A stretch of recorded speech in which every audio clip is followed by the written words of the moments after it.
mga ka-DIY. Ano kayang gagawin mo mga ka-DIY kung ang parcel mo or ang pre-sample mo ay ganito?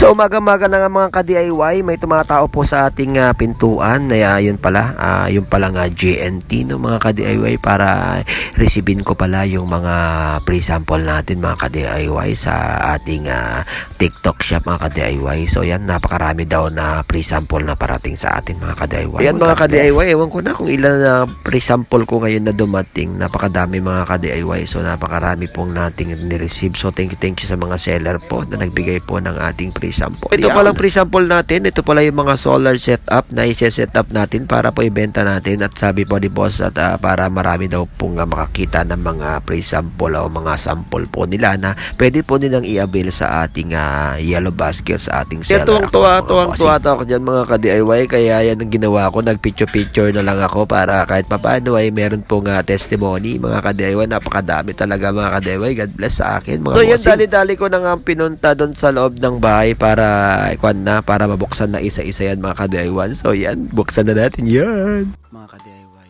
ano kayang gagawin mo mga ka-DIY kung ang parcel mo or ang pre-sample mo ay ganito?